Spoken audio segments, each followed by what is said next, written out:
extractos de pasajes. Pablo nos dice en Efesios 1:4 que nos escogió para que fuésemos santos y sin mancha delante de Él. No olvidar eso, no olvidar eso. Dice Pedro que nos escogió para obedecer y ser rociados con la sangre de Jesucristo. Asimismo, fuimos predestinados para, como dice Pablo en Romanos 8:29, predestinados para ser hechos conformes a la imagen de su Hijo. Y en otro lugar, en Efesios dice que fuimos predestinados para ser adoptados hijos suyos por medio de Jesucristo.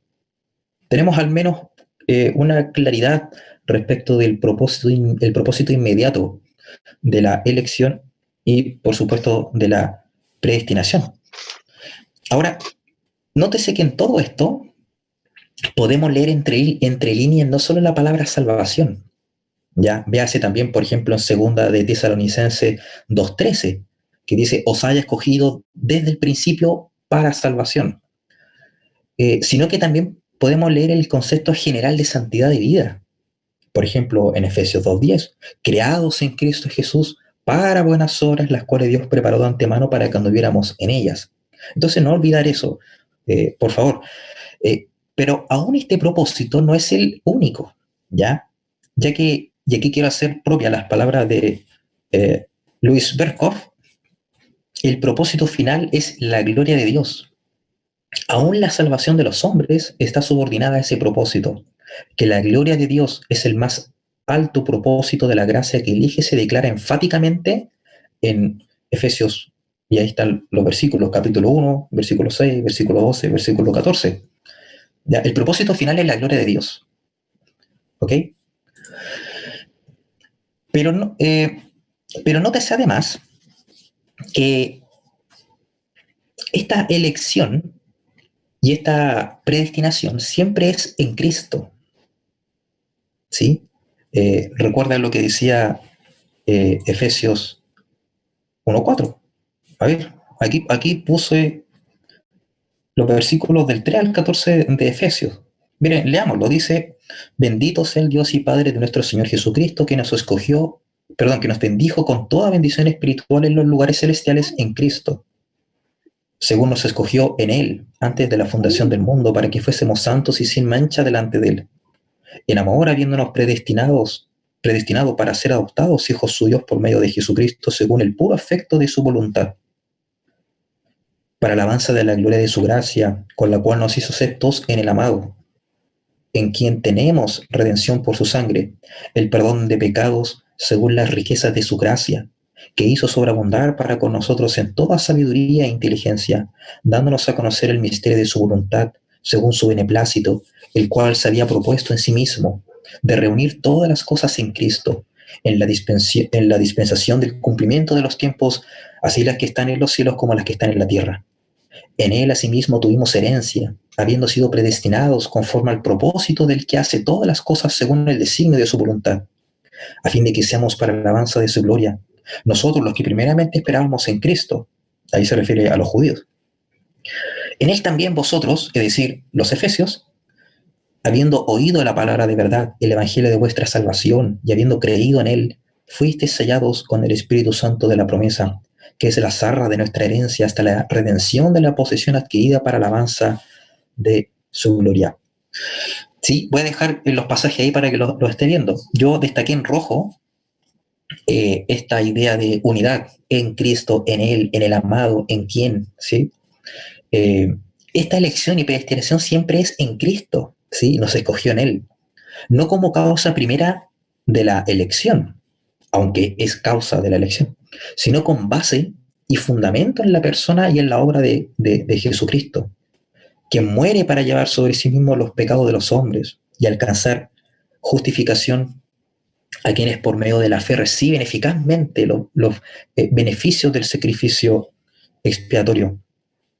Podemos decir entonces que la elección en Cristo constituye la base de todas las bendiciones espirituales, las que por supuesto también son en Cristo, ¿sí? Versículo 3, está ahí en la pantalla, ¿cierto? Nos bendijo con toda bendición espiritual en los lugares celestiales en Cristo, en Cristo. Eh,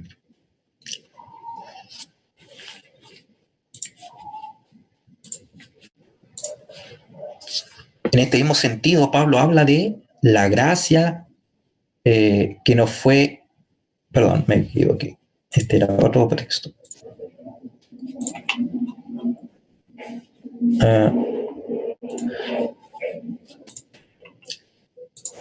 No, ese no. Bueno, sigamos. En este mismo sentido, Pablo habla de la gracia que nos fue dada en Cristo Jesús antes de los tiempos de los siglos, ¿sí? Segundo de Timoteo 1:9. Lo que significa que Dios ya nos veía.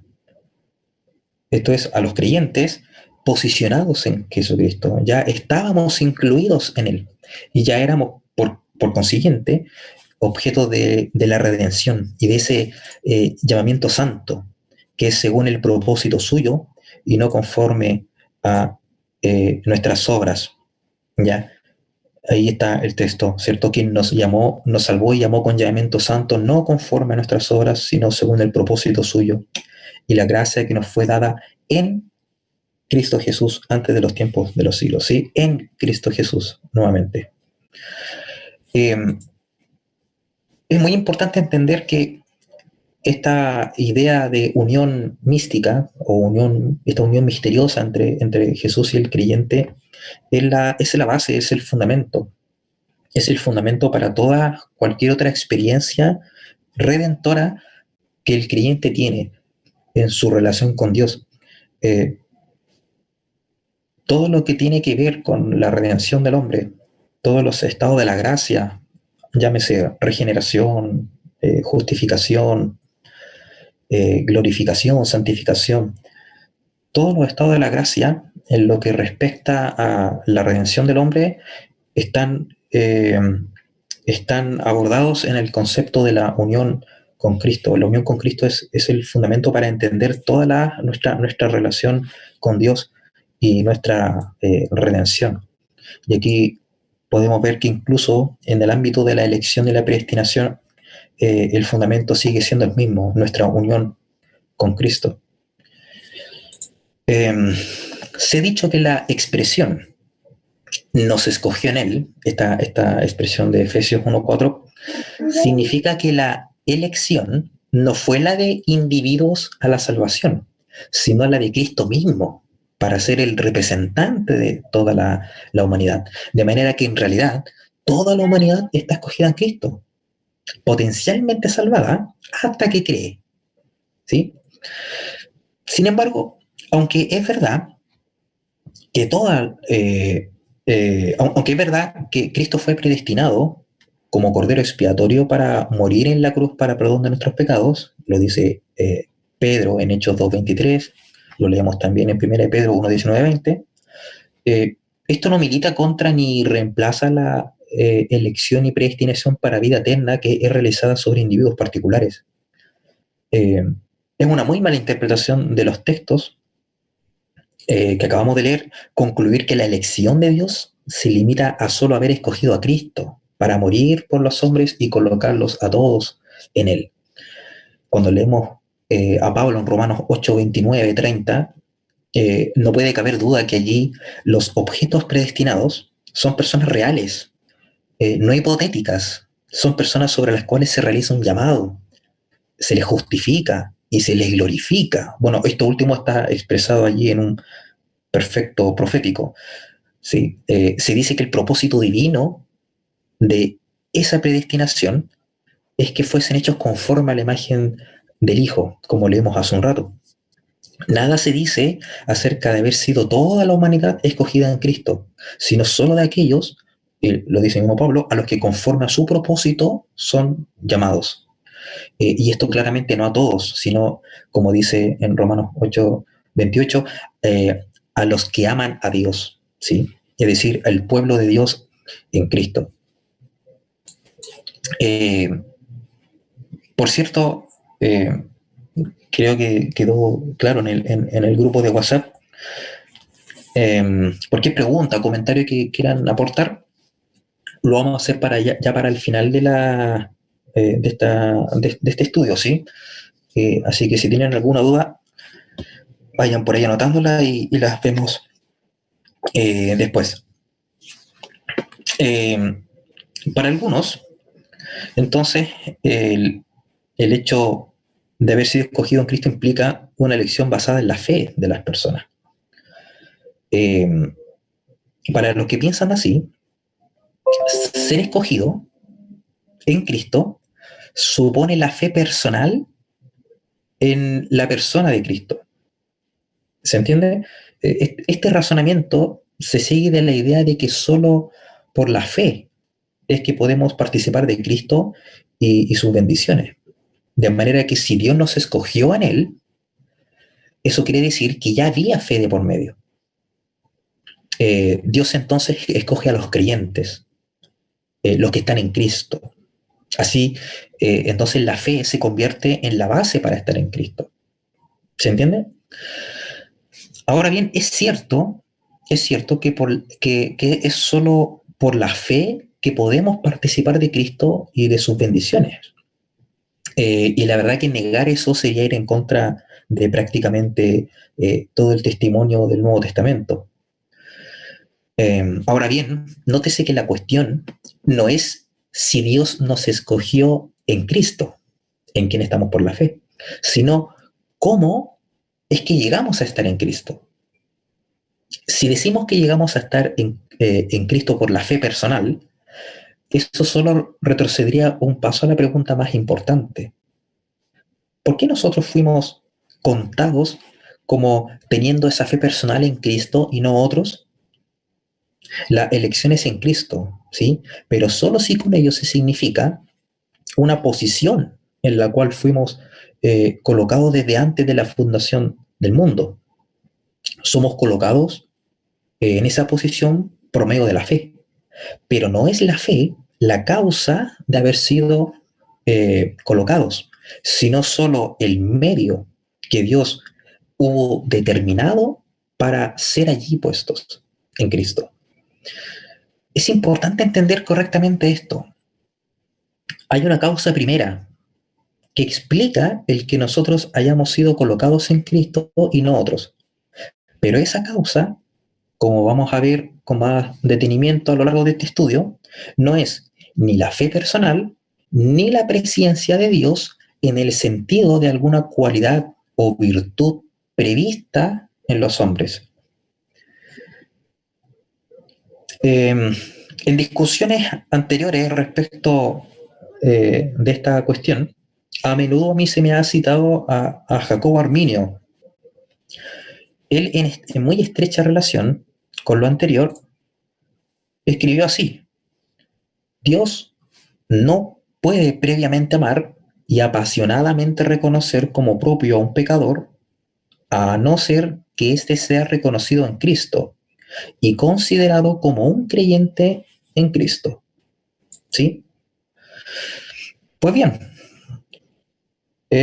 admitiendo y aceptando que Dios nos amó habiéndonos antes reconocido en Cristo, algo en lo que debemos estar absolutamente de acuerdo, todavía quedaría por explicar cómo es que fuimos reconocidos en Cristo. Si decimos que fuimos reconocidos en Cristo por la fe prevista, es decir, por la fe que Dios vio que nosotros íbamos a tener antes de crear, ¿no es cierto? Entonces tenemos el mérito de haber sido puestos en Cristo por nuestra propia decisión de haber creído. ¿Ya? Ese es un corolario o una consecuencia inevitable e ineludible, por más que se quiera negar o explicar de otro modo. No obstante, si no fue a causa o a consecuencia de la fe prevista que Dios determinó reconocernos en Cristo, ni por nada de nuestra parte, luego sigue en pie la idea de que Dios, en un trato especial de amor para con nosotros, determinó colocarnos en Cristo para, una vez en esa posición, escogernos en Él. Y esta es la esencia misma de la doctrina de la elección incondicional. Pero voy a anticiparme a esta respuesta con respecto a la primera posibilidad. La primera posibilidad es que fuimos reconocidos en Cristo por la fe prevista, ¿cierto? Bien se me podría decir algo así como esto. No hay mérito en el hombre, ya que Dios fue quien, por su espíritu, obró en el hombre, capacitándole para creer. Y una vez que cree, es colocado en Cristo. Dios conoció todas estas cosas desde antes de la fundación del mundo y escogió salvar a los que habrían de responder positivamente a esta iniciativa de su gracia.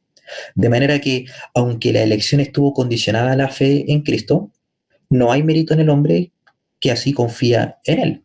Claro, porque después de todo, la gracia que hizo posible creer en Él fue la gracia concedida por Dios, por medio de su Espíritu capacitador, ¿ya? Podemos conceder hasta cierto punto este supuesto, ¿ya? Sin embargo, la cuestión es, ¿obró Dios por su Espíritu en todas las personas a fin de que pudieran creer para salvación? Si decimos que Dios solo obró en los escogidos, entonces tenemos razón para decir que Dios escogió salvar a unos y no a otros, por nada previsto en la criatura finita. De manera que la elección en Cristo viene a ser solo un aspecto de aquella elección divina por medio de la cual Dios determinó colocar en Cristo a quienes habría de salvar en Él. Por otra parte, si respondemos a la pregunta anterior diciendo que Dios obra en todos a fin de capacitarles para la fe, una iniciativa divina que puede ser de respuesta positiva o negativa de parte del hombre, entonces nos cabe preguntar a quien así responde. ¿Por qué algunos decidieron responder positivamente y otros no? Ya, vamos a volver a este punto para el final. Nos dice también, por los textos que estuvimos leyendo, que Dios no escogió porque sabía por mera previsión quiénes querrían o llegarían a ser santos y sin mancha delante de Él, sino para que lo fueran, lo que indica propósito y no causalidad. Esto sugiere que la elección no descansó en alguna virtud, cualidad o condición que Dios previera en el hombre, sino en el eterno propósito de que esa condición, es decir, ser santo sin mancha delante de Él, se hiciera real en el creyente. Recordemos que la elección sobre criaturas es sobre criaturas inherentemente pecadoras, a las cuales Dios predestina para que sean santos, ¿sí? Por lo tanto, no hay santidad en el hombre que lleve a Dios a escogerles, sino que les escoge para precisamente santificarlos. Eh, yo creo que es muy correcta en este punto la observación que hace el pastor y comentarista Samuel Pérez Millos. Él dice, enseñar que Dios escogió porque veía en el futuro que habían de creer es colocar al Eterno en la posición de un mero vidente que, desde la eternidad, elegía a aquellos que por decisión propia llegarían a ser santos. Tiene mucho sentido lo que dice el pastor Pérez Millo, ¿cierto? Enseñar que Dios escogió porque veía en el futuro que habían de creer es colocar al Eterno en la posición de un mero vidente que desde la eternidad elegía a aquellos que por decisión propia llegarían a ser santos. Pero en el hombre caído no hay ninguna virtud, ¿cierto? Ni siquiera la capacidad de rendirse y humillarse a Dios movido nada más que por su solo deseo y complacencia, a menos que sea asistido por el Espíritu Santo y sea éste quien le impela a la fe en la verdad. ¿Ya? Todo lo relativo a la salvación del hombre, en cuanto a la realización de la salvación en el tiempo, es algo en lo que Dios obra eh, in, eh, aún antes de que haya alguna respuesta de fe de parte del pecador. Podemos decir con absoluta convicción de que la salvación es de Dios. Ya, o como dice por ahí en el Antiguo Testamento, la salvación es de Jehová. Y eso es de principio a fin. Recordemos que estamos en el prolegómeno, ¿sí? Ya vamos a ir avanzando eh, hacia el desarrollo mismo de nuestro tema. Se me acaba de aparecer un dibujo aquí, una raya, ¿ustedes la ven? Una raya en la diapositiva. No sé cómo apareció esto acá. Sí, se ve. Una raya, ¿cierto? No sé qué pasó aquí. Sí, sí, sí. No, no puedo hacer eso. No, la Pero no verdad que no sé perjudica en qué. nada.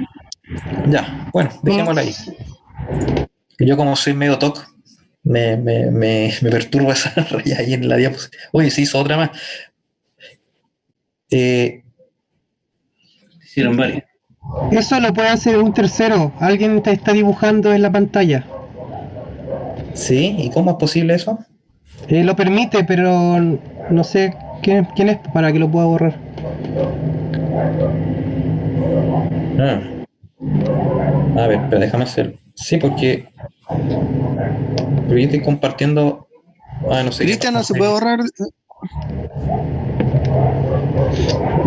Mira, voy a hacer una cosa. Que al permitir compartir, todos pueden hacer algo ahí. Voy a hacer eso. Sí, denme un segundo. Vamos a moverla de nuevo. O lo que puede hacer también desde las mismas funciones de la pizarra arriba, dice borrar y hay una opción de impedir que los demás escribamos, por si acaso. Ya, a ver. Pero ahí, mira, ahí en todo caso la volví a abrir. ¿Sí? Ahora ya está limpia. Sí, está limpia. Ya. Sigue A ver, nomás. ¿dónde quedamos? Ahí quedamos. Bueno, hayamos quedado ahí. Bueno, doble predestinación. Eh, hasta ahora yo he hecho más objeciones o respondiendo a ciertas objeciones. Acá hay un asunto que también ha generado ciertas animosidades, ¿ya? ¿Qué es con el tema de la doble predestinación? Porque si podemos estar de acuerdo con que Dios ha predestinado a los que escogió para salvación, ¿cierto? Pero ¿podemos hablar de una doble predestinación? Bueno, esto es casi un paréntesis, ¿ya? Es importante señalar que, miren, siempre, siempre, siempre que leemos en la Biblia, y en este mismo contexto, obviamente, la palabra predestinación, esta aparece relacionada con creyentes, ¿ya? La palabra predestinación siempre aparece relacionada con creyentes. Esto no quiere decir, como ya he dicho hasta aquí, que Dios haya predestinado a la vida eterna a quienes sabía de que llegarían a creer, ¿ya? Pero nos sugiere que la predestinación tiene como objeto solo a creyentes y no a no creyentes, ¿sí? Es por eso que en lo que concierne a la doctrina de la doble predestinación, creo que esta debe ser entendida a la luz de lo que acabo de señalar, que la predestinación siempre tiene que ver con creyentes y no con no creyentes. Y por consiguiente, el concepto de reprobación hay que entenderlo como una consecuencia o un corolario de la predestinación para vida eterna y no como algo en lo que Dios haya obrado activamente. ¿Ya? Es posible entonces sostener una doctrina de la doble predestinación en el sentido de que Dios predestina a unos a la vida eterna, los escogidos, y a otros a la condenación, lo que se llama los réprobos. No obstante, reconociendo la diferencia de naturaleza que hay entre una y la otra. Eh, Siguiendo aquí el pensamiento agustiniano de la predestinación, yo creo también, así como Agustín, que los elegidos son tomados de una misma, como decía Agustín de Hipona, de una misma masa perditionis, una masa de perdición, que es la humanidad, ¿ya? Por un acto soberano de la gracia de Dios, y por tanto, los que se condenan simplemente continúan sumidos en esa masa, pero no porque Dios lo ordene así, sino por sus propios pecados, decía Agustín. Ya, como San Agustín debemos reconocer esta diferencia y que consiste en que Dios no predestinó para condenación y los medios que conducen a ella en la misma forma en que lo hizo para salvación y que la predestinación para vida es puramente soberana, en tanto que la predestinación para muerte eterna es también judicial y toma en cuenta el pecado del hombre como causa de la condenación, pero no como causa de haber sido pasados por alto, o lo que algunos llaman preterición. Ya ustedes han encontrado con el término preterición también, que es el término que se ocupa para hacer referencia al hecho de que Dios haya pasado por alto a aquellos a quienes no escoge, obviamente. A ver, déjenme mostrar la otra diapositiva. Bueno, ese es el pasaje de Romanos 9:20, que dice: mas antes, oh hombre, ¿quién eres tú para que alterques con Dios? Dirá el vaso dirá el vaso de barro al que lo formó: ¿por qué me has hecho así? ¿O no tiene potestad el alfarero sobre el barro para hacer de la misma masa un vaso para honra y otro para deshonra? ¿Sí? Bueno, parece ser que Romanos, en estos versículos que yo les proyecto ahí, nos coloca sobre esta misma idea. Si se observa con cuidado, los vasos de ira, o vasos de deshonra también que le llaman, y los vasos de misericordia, o vasos de honra, no corresponden al producto resultante de dos masas de barro diferentes, sino que, como el propio texto señala con toda claridad, son hechos de una misma masa. Ahí yo destaqué en rojo, de la misma masa. Una masa caída respecto de la cual Dios determinó preparar vasos de misericordia, mientras que el resto de la masa la reservó para la destrucción. Bueno, obviamente, en estos pasajes hay una clara enseñanza acerca de la doble predestinación. De eso no hay duda. Sin embargo, la naturaleza de ambas es completamente diferente en lo que se refiere a la manera en cómo Dios predestinó a la vida. Es decir, creando perdón, es completamente diferente a la manera como Dios obra en cada uno. No se trata entonces de que Dios predestinara a la condenación de la misma manera como predestinó a la vida eterna. ¿Sí? Es decir, creando en los réprobos la maldad por la que son destinados a la destrucción. Entonces es necesario insistir que la masa con que trabaja el alfarero es un barro caído. ¿Sí? Como dice R.C. Sproul, R.C. Sproul dice así: una porción de barro recibe misericordia con objeto de llegar a ser vaso de honra. Esa misericordia presupone un barro que ya es culpable. De la misma manera, Dios tiene que soportar los vasos hechos para ira, preparados para destrucción, porque son vasos culpables, dignos de ira. Se entiende entonces, ¿cierto? Los que reciben la condenación la reciben porque están condenados en principio. De hecho, no, los que son escogidos también pertenecían a esta masa pecadora, ¿ya? Y Dios, por gracia, determina tener misericordia de algunos, pero siempre entendiendo que somos todos tomados de la misma masa. Podemos decir entonces que nadie va a ser condenado por otra cosa que no sean los propios pecados. Sin embargo, los que se salvan lo son por la simple y sola gracia de Dios, no por alguna conducta que Dios haya previsto, ya que han sido tomados de la misma masa caída en la que permanecen los réprobos. ¿Sí? Otro texto que lo deja también muy claro. Efesios 2:1-3. Y Él os dio vida a vosotros cuando estabais muertos en vuestros delitos y pecados, en los cuales anduvisteis en otro tiempo, siguiendo la corriente de este mundo, conforme al príncipe de la potestad del aire, el espíritu que ahora opera en los hijos de desobediencia, entre los cuales también todos nosotros vivimos en otro tiempo en los deseos de nuestra carne, haciendo la voluntad de la carne y de los pensamientos, y aquí destaco en rojo: y éramos por naturaleza hijos de ira, lo mismo que los demás. ¿Sí? Una misma masa caída respecto de la cual Dios determinó tener misericordia, no de la masa entera. Sabemos que no todos los humanos se van a salvar, pero sí de una porción de ella. a los que antes conoció. Bueno, aquí ya entramos en un texto que me gustaría que ustedes pudieran allí tener en su Biblia, eh, para que vayamos analizando un poco esta cuestión. Ahí en Romanos 8:29, texto conocidísimo y que va a lugar en nuestro estudio, ¿sí?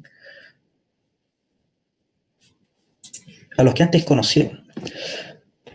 A ver, afirmamos categóricamente que la elección divina para salvación no se fundamentó en la fe del pecador, ya lo he dicho y repetido varias veces, ni en ningún acto de mérito previsto en él, sino que más bien descansó en la sola misericordia y libre gracia de Dios. Ya decimos que la elección de Dios es inmérita, no significando con ello solamente buenas obras, sino todo aquello que sea digno de algún reconocimiento o especial aprecio. A este mismo respecto, la siguiente definición es totalmente pertinente para efecto de nuestra posición. La siguiente definición: la elección divina corresponde a una acción propia de Dios en el ejercicio de su soberanía que no se regula, rige o condiciona por leyes o actos humanos. Bueno, una definición más antigua, pero que no debe resultar apropiada para efecto de esta cuestión, es la que nos da Augustus Strong. ¿Ya? Para los que son bautistas, bueno, aquí tienen a un teólogo de esa línea, bueno, ya fallecido, eso sí.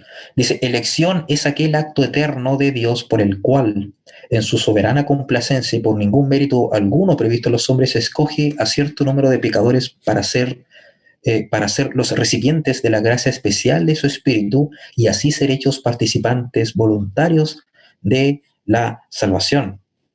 Bueno, en Berkhoff tenemos una definición muy parecida. La elección puede definirse como aquel acto eterno de Dios por el cual, en su soberano beneplácito y sin tomar en cuenta ningún mérito visto de antemano en ellos, elige a cierto número de hombres para ser los recipientes de gracia especial y de eterna salvación. Es muy similar, ¿sí?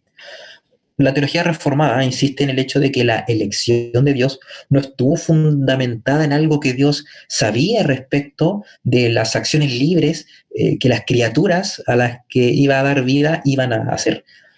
Es así entonces que, por ejemplo, en la Confesión de Fe de Westminster, leemos la siguiente declaración: a aquellos que Dios ha predestinado para vida desde antes de que fuesen puestos los fundamentos del mundo, conforme a su eterno e inmutable propósito y al consejo y beneplácito secreto de su propia voluntad, los ha escogido en Cristo para la gloria eterna.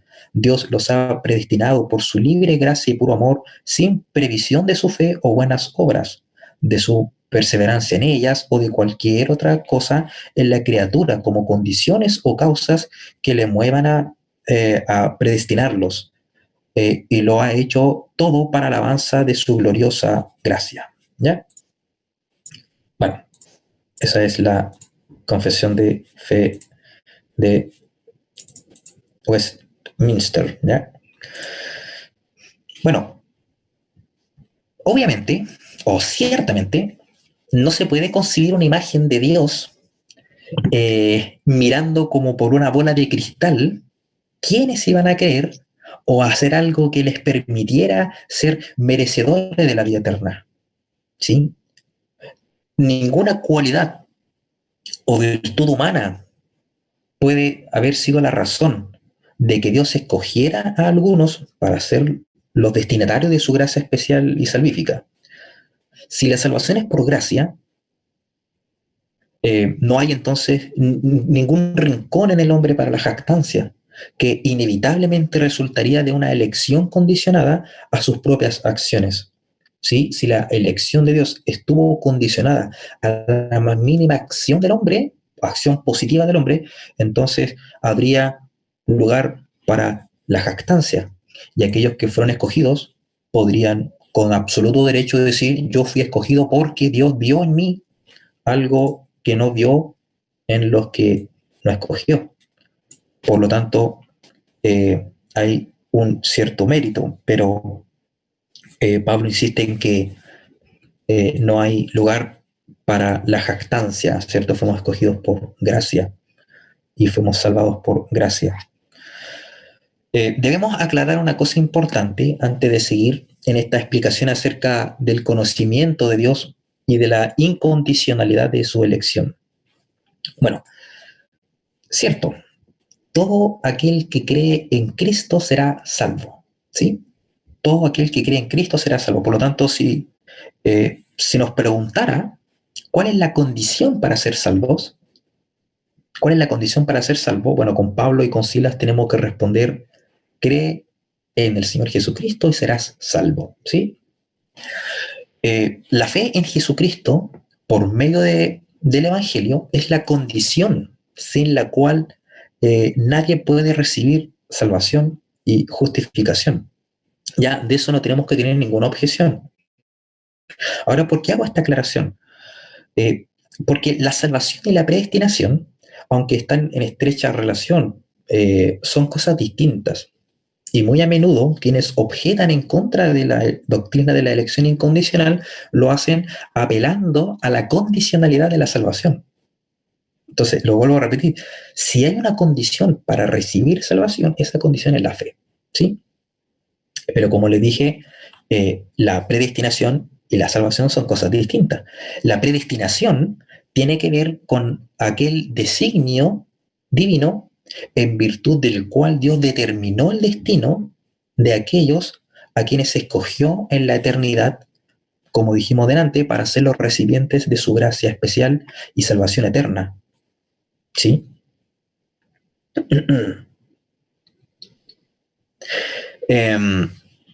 La salvación, por lo tanto, podemos decir que es solo el resultado inmediato de la predestinación y de la elección, obviamente. Es el fin para el cual fuimos predestinados, ¿ya? La condición para ser salvos es la fe, pero no es correcto decir que la causa de haber sido escogidos y predestinados fuera la fe. La fe es condición para ser salvos, pero no es condición para ser elegidos por Dios. ¿Se va entendiendo? La Biblia nunca enseña que la condición para ser escogido por Dios sea la fe. La fe es nada más que el instrumento divinamente señalado para recibir la salvación, pero no es la causa que movió a Dios a misericordia y que Él determinara su elección y la predestinación. La fe es condición para recibir salvación y justificación, pero esto en cuanto a salvación y justificación en el tiempo, es decir, en la aplicación histórica de la redención y en la posterior recepción de las bendiciones escatológicas que resultan de esta experiencia salvífica. ¿Ya? Es importante entender esto que acabo de decir, ya que muy a menudo, como lo dije hace un momento, quienes objetan en contra de nuestra doctrina de la elección incondicional apelan a la condicionalidad de la salvación. Pero ellos no reparan en el hecho de que en realidad nosotros no negamos esa condición para ser salvos, eh, ya que no es a eso a lo que apunta nuestra doctrina, sino a la elección eterna de Dios en virtud de la cual determinó darnos salvación eterna. No obstante, como ya hemos advertido, ha existido cierta inclinación de parte de algunos estudiosos en entender la elección y la predestinación como sujeta al previo conocimiento de Dios, que es respecto al accionar y proceder de sus criaturas libres, ¿ya? Para ellos el previo conocimiento de Dios del que habló Pablo en Romanos 8:29, bueno, también Pedro en 1 Pedro 1:2, es ese conocimiento de Dios acerca de los acontecimientos futuros, entre los cuales se incluiría el conocimiento de Dios acerca de quiénes son los que iban a creer el Evangelio y arrepentirse de sus pecados. Dios, entonces, por consiguiente, predestinó para vida eterna a los que sabía que iban a creer. ¿Sí? Miren cómo dice, por ejemplo, Vine. Ustedes deben conocer a Vine por su famoso diccionario. Él dice, el conocimiento anticipado de Dios involucra su gracia en elección pero no anula la voluntad del hombre. Y miren, aquí destaco en rojo, Él conoce anticipadamente el ejercicio de la fe que conlleva salvación. ¿Sí? Esta es una idea condicional de la predestinación. Pero no solamente Vine. Por ejemplo, Henry Thyssen. Miren cómo dice Henry Thyssen. Lo que está en rojo lo puse yo para destacar. Él dice, Él escogió a los que sabía de antemano que aceptarían a Cristo. Las escrituras definitivamente basan la elección de Dios en su presencia, aunque en ninguna parte se nos dice que es la presencia de Dios lo que determina su elección. Es interesante porque Henry Thyssen está reconociendo que en ninguna parte se dice que la presencia de Dios haya sido lo que determinó su elección. Bueno, Thyssen dice, la enseñanza repetida de las escrituras de que el hombre es responsable de aceptar o rechazar la salvación nos lleva a postular que la base de la elección, miren, nótese bien, la base de la elección es la reacción del hombre a la revelación que Dios ha hecho de sí mismo. ¿Sí? O sea, Dios eligió en base a la respuesta que Dios previó en el hombre. Bueno, según explica Thyssen en su libro, Dios habría utilizado su presencia, su conocimiento previo, su conocimiento anticipado, para percibir lo que cada hombre haría con su capacidad para escoger. ¿Ya? Una capacidad que es restaurada por la gracia de Dios, que Dios imparte supuestamente a todos los hombres. Y por lo tanto Dios escogería salvarles en armonía con su conocimiento de la elección que ellos hacen de Él. ¿Sí? Con respecto a Romanos 8:29, Ernesto Trenchard, también un teólogo conocido, ya fallecido también, él escribió así: el sentido más obvio del texto es que Dios, conociendo de antemano a quienes habían de aceptar el Evangelio, les preordinó para que fuesen hechos conforme a la imagen de su Hijo. O sea, Dios, el conocimiento del que habla Pablo, a los que antes conoció, se refería al conocimiento de Dios respecto de quiénes eran los que iban a creer. Y a ellos, Dios, por supuesto, los predestina, ¿sí? Bueno, en otro libro que escribió Ernesto Trenchard con José Martínez, a José Martínez ustedes quizás lo puedan conocer por su hermenéutica bíblica, un libro muy bueno, por cierto. Ellos escriben así: por su presencia, Dios podía conocer desde antes de la creación del mundo las actitudes, las reacciones y las decisiones de todos los hombres, no solo las reales, las manifiestas en las circunstancias históricas de cada ser humano, sino las contingentes, las que se habrían producido en cualquiera otras circunstancias. A la luz de este conocimiento y bajo los principios de su justicia y misericordia, miren, dicen, Dios pudo ordenar su providencia maravillosa a fin de llevar a efecto la salvación de todos los que creerían en su Hijo, los que respondrían a su llamamiento y aceptarían su grandiosa iniciativa de amor. Todos ellos le eran conocidos desde el principio de los siglos, y hacia cada uno de ellos se dirigiría con particular complacencia su acción redentora en el momento oportuno en el tiempo. ¿Sí? Bueno, leí por ahí entonces algunas citas de algunos teólogos muy importantes, pero que tienen un punto de vista muy diferente al que tenemos los de tradición reformada.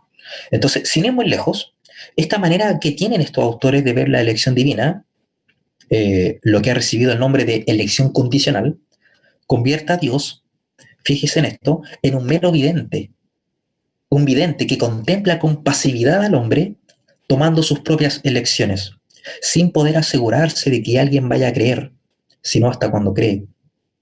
De otro modo, la única seguridad que Dios tiene acerca de quiénes van a creer es la certeza de su conocimiento anticipado. Yo quiero que ponga mucha atención en esto que le estoy explicando, porque esto es muy importante para desarticular ese argumento. ¿Ya? Según esta idea, eh, se sigue que Dios tiene certeza de que ciertas personas van a creer solo porque las ve creyendo desde el pasado, ¿sí? No importa qué tan atrás ni qué tan fuera del tiempo, ¿sí? Y no porque Dios realmente intervenga activamente en la historia de cada individuo, eh, escuchas entre comillas esto, estimulándole positivamente a la fe, a fin de que crea para salvación. Pero decir que Dios escogió y predestinó para vida eterna a los que sabía que iban a creer no es predestinación en ningún sentido. ¿Ya? Predestinar es determinar con anterioridad eh, el resultado de un evento. Es destinar anticipadamente una cosa para un fin. Pero es también introducirse en la historia, ¿sí? Entretejiendo los eventos, entretejiendo las circunstancias, a fin de que se cumpla todo lo que ha sido antes ya determinado que suceda. La predestinación para vida eterna es una prerrogativa divina, ¿sí? Que no descansa sobre la base de las selecciones de las criaturas, sino sobre el propio fundamento de la gracia y la misericordia de Dios, todo lo cual es más que una expresión de su amor soberano y complaciente. No es más que una expresión de su amor soberano y complaciente. La doctrina de la predestinación solo tiene sentido si entendemos que quien predestina no es un vidente que dictamina la salvación a quienes sabe que creerán, sino más bien el Dios soberano, que conoce toda la historia de su creación, no por previsión, ¿sí? Sino por cuanto Él mismo ha determinado el orden y el tiempo de todas las cosas.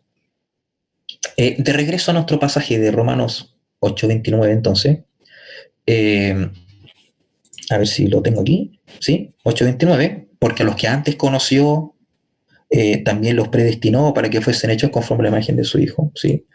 Eh, Parece ser que de lo que hablaron los apóstoles, bueno, digo los apóstoles porque estoy pensando también en 1 Pedro 1:2, cuando Pedro dice escogido según la presencia de Dios, ¿sí? Eh, no fue acerca de algo que Dios sabía sobre nosotros. Por ejemplo, Pablo, ahí usted tiene la cita en la pantalla, Pablo no habla de lo que antes conoció, sino de a los que antes conoció, aludiendo a individuos, no a eventos o acciones de parte del hombre. El término que emplea Pablo corresponde al griego proginosko, ¿sí? Proginosko, conocer antes, básicamente. Es una palabra compuesta, ¿cierto?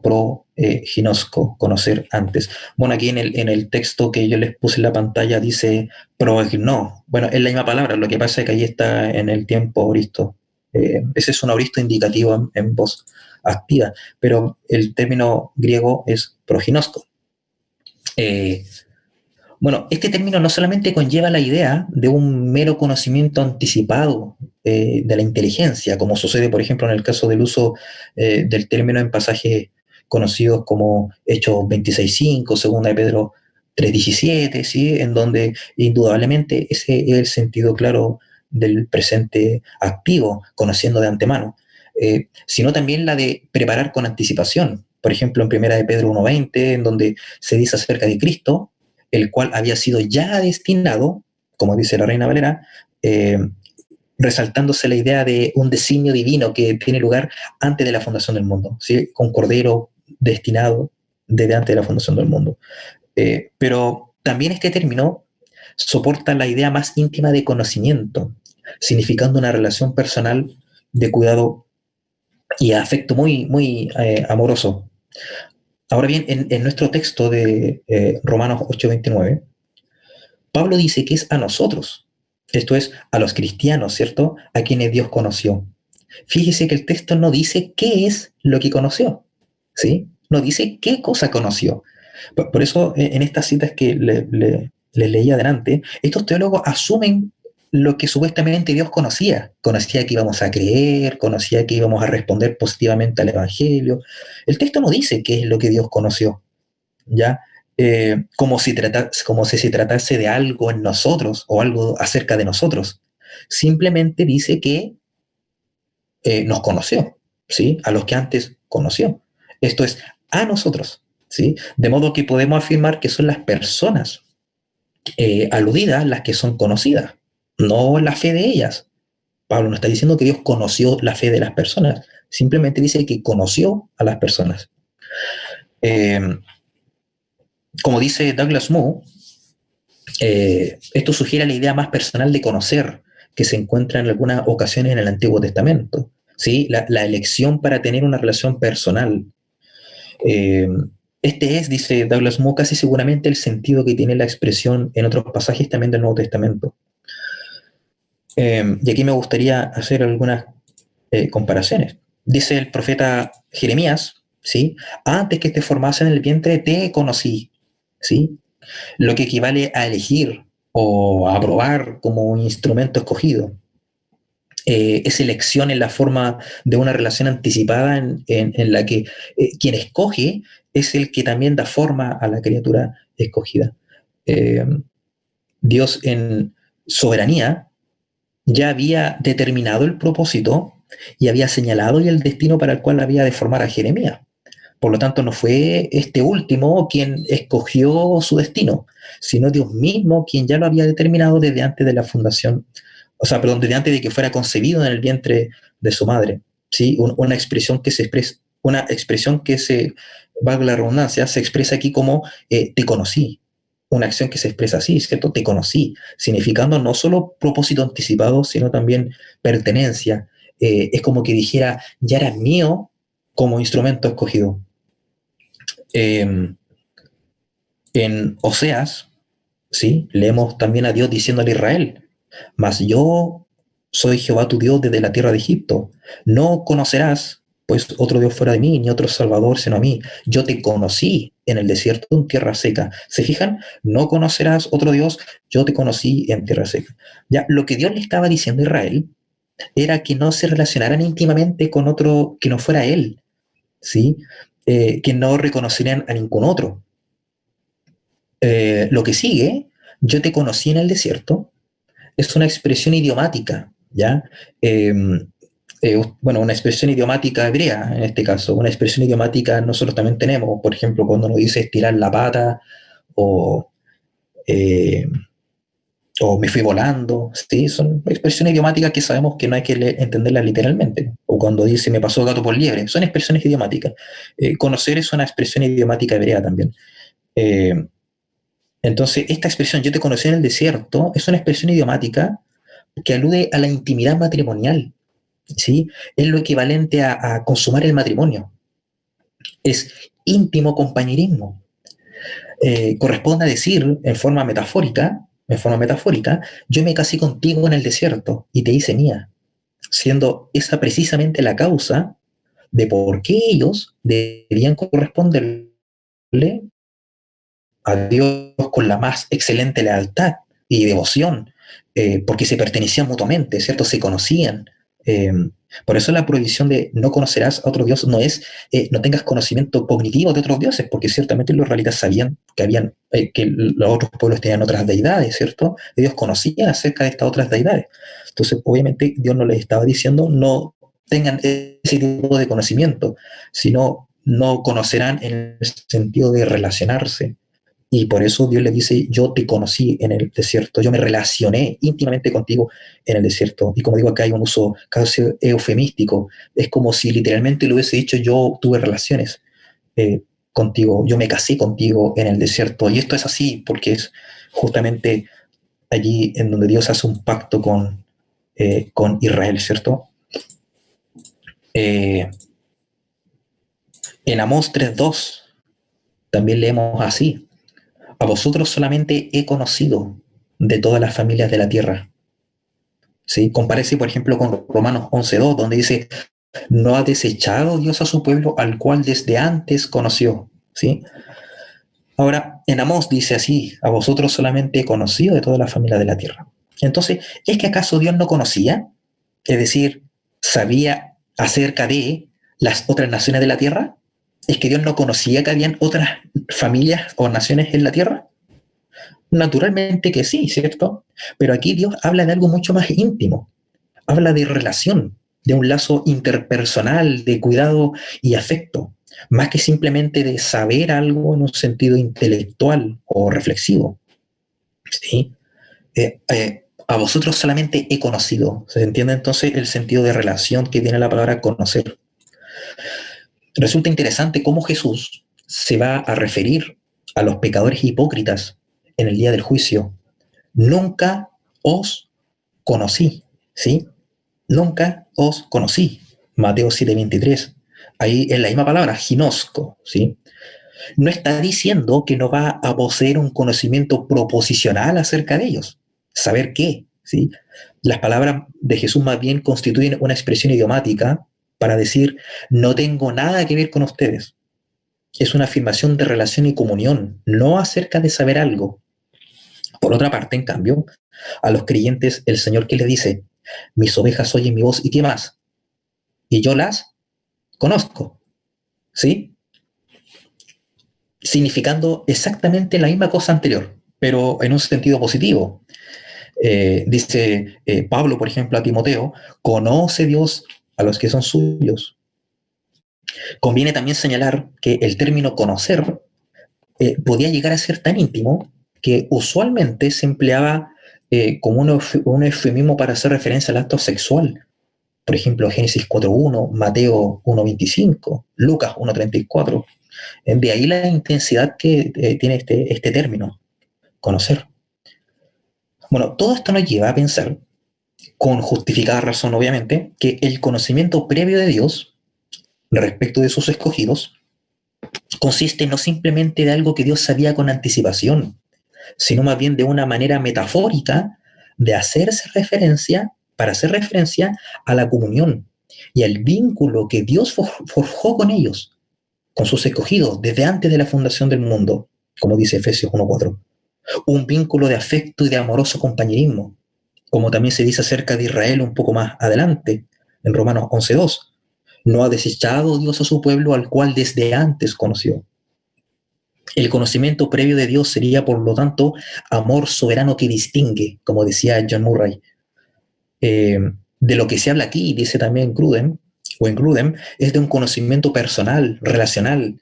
Dios, mirando al futuro, vio a ciertas personas en una relación salvadora con Él.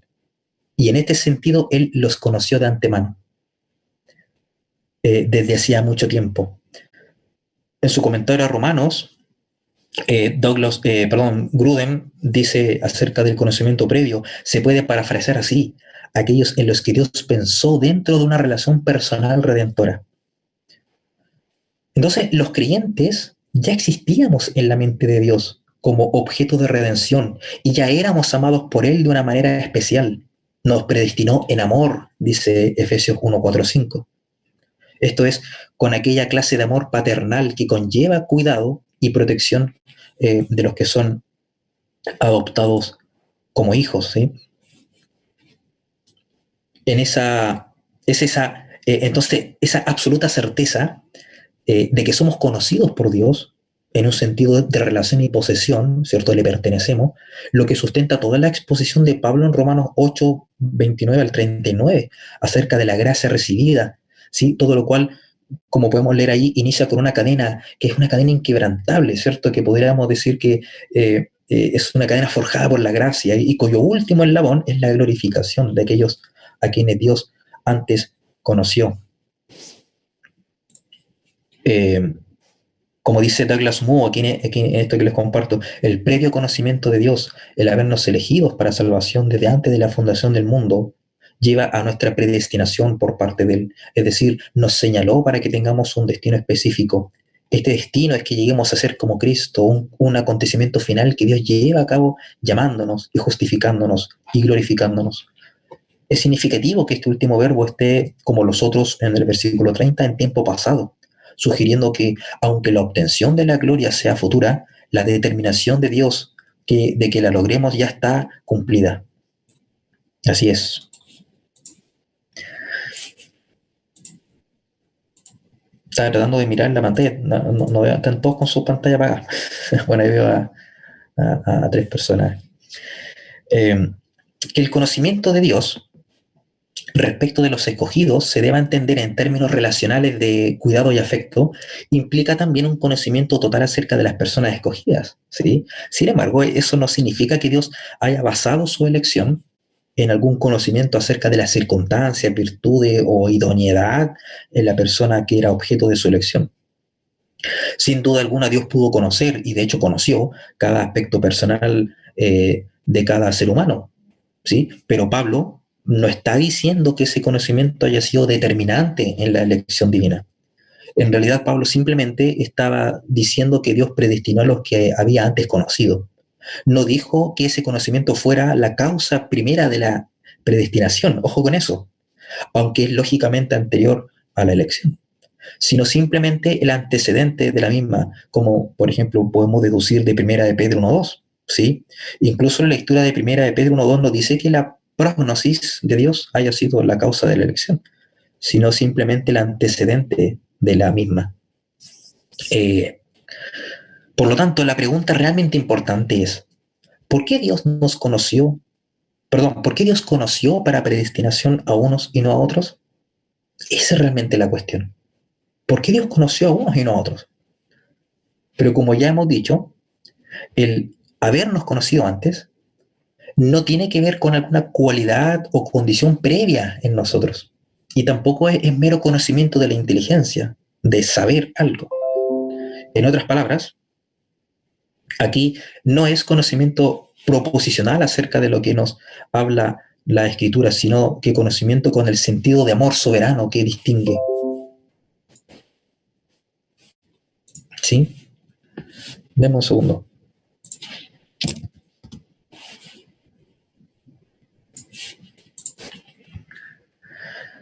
Esto es lo mismo que sucede en el caso del conocimiento de los hombres hacia Dios, por cierto, ¿ya? Según podemos leer en algunos lugares de la Biblia. Por ejemplo, cuando Dios le dijo a Israel que no conocieran a otro Dios fuera de él, ¿cierto? Oseas 13:4, en algún sentido no estaba simplemente diciéndoles que no debían estos tener conocimientos proposicionales acerca de otros dioses, saber acerca de ellos, su nombre, sus características, etcétera, sino más bien que no tenían estos que establecer vínculos afectivos con ellos, no debían relacionarse con ellos y reconocerles como a su Dios. ¿Sí? El haberse relacionado con esos dioses lógicamente hubiese implicado también un conocimiento de tipo proposicional, pero con mucha seguridad podemos afirmar que este tipo de conocimiento no era de lo que estaba hablando Dios. De igual manera, cuando Jesús ora al Padre diciendo, y esta es la vida eterna, que te conozcan a ti, el único Dios verdadero, y a Jesucristo a quien has enviado, ¿sí? Juan 17:3, no se estaba refiriendo a solo saber cosas acerca de Dios y de Él, mero conocimiento intelectual. Como dice el propio Barclay, aquí sin duda hay un elemento de conocimiento intelectual, pero hay algo más. William Barclay, aún a pesar de sus inclinaciones teológicas en materia de elección y predestinación, él reconoce que aquí conocer a Dios no es, por tanto, un mero conocimiento intelectual de Dios, sino una íntima relación personal con Él. Que es como la relación más próxima llamada de la vida. Conocer a Dios, dice Barclay, es no solo saber cómo es, sino también estar en términos de la más íntima relación de amistad con Él. Y ninguna de las dos cosas es posible sin Jesucristo. Conocer a Dios y amarle son entonces dos aspectos de la misma cosa, ¿sí? Y eso debiera estar lo suficientemente claro para cada uno de nosotros que decimos conocer a Dios. Y esto quiero que lo entendamos también a modo de exhortación. Cada cristiano debe conocer a Dios, pero muy a menudo me temo, y creo que este es el temor de muchos pastores también, que lo que muchos de nosotros buscamos es solo un conocimiento proposicional acerca de Él, saber cosas acerca de Dios, ¿sí? Pero conocer a Dios es conocerle por medio de Cristo, y conocerle a Él en el sentido pleno de la palabra no es tener datos relevantes sobre Él, es más bien relacionarse íntimamente con Él, es tener una relación de amoroso compañerismo. Y esto nos lleva también a conocer su voluntad y desear obedecerla, ¿cierto? Y amamos a Dios cuando le obedecemos. Nótese que cuando Dios reveló su nombre a Moisés, no estaba simplemente dándole un dato sobre su persona que pudiera satisfacer su curiosidad, estaba revelándosele y relacionándose con él. ¿Ya? Esta es la razón por la que después Dios y él hablaban cara a cara como habla cualquiera su compañero, dice Éxodo. Quizás Moisés no llegó a comprender o a saber cosas tales como que Dios existe en tres personas, tal vez tampoco llegó a conocer de manera exacta el significado de los sacrificios que ofrecía Dios. Podemos conceder estas cosas, ¿ya? Pero una cosa es clara, Moisés conocía a Dios y era también conocido por él. Ya vamos a terminar. Quiero detenerme sí por un momento en este asunto del conocimiento antes de volver a mi punto. Conocer a alguien y saber sobre ese alguien no son necesariamente lo mismo. Mire, analicémoslo desde un plano no religioso o no espiritual, ¿ya? Cada uno de nosotros podría leer sobre la vida de Napoleón Bonaparte. A mí me fascinaba mucho la historia de Napoleón y leía mucho sobre Napoleón Bonaparte. De hecho, en mi WhatsApp tengo una foto ahí de Napoleón. Eh, Cada uno de nosotros podría leer sobre la vida de Napoleón Bonaparte de la pluma del conde Emanuel de Las Cases en su magistral libro El Memorial de Santa Elena. Esta es una obra extensa que tiene mucho contenido importante acerca de la vida de Napoleón. Pero nosotros solo vamos a leer diálogos, anécdotas, cosas similares, obtendríamos información, sabríamos cosas acerca de Napoleón, algunas cosas íntimas, otras no tanto.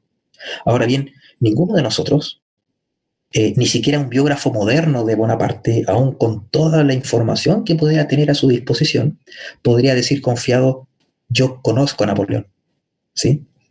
Eh, Sin duda podríamos decir, yo sé muchas cosas acerca de Napoleón. Fecha de nacimiento, quiénes fueron sus padres, sus primeros años en Francia, sus estudios en la academia militar, detalles de su vida, etc.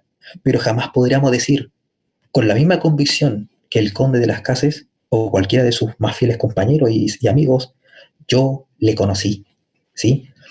Pero en lo que respecta al tema que nos importa a nosotros, Dios conoció a sus escogidos desde antes de la fundación del mundo.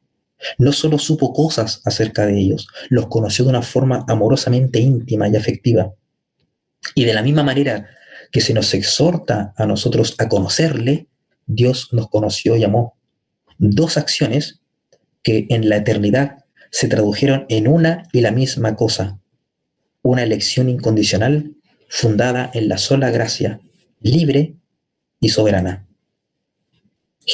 Dijo Jesús, y aquí está la cita, yo soy el buen pastor y conozco mis ovejas, y las mías me conocen, así como el Padre me conoce, y yo conozco al Padre, y pongo mi vida por las ovejas. Parece un trabalengua, ¿cierto?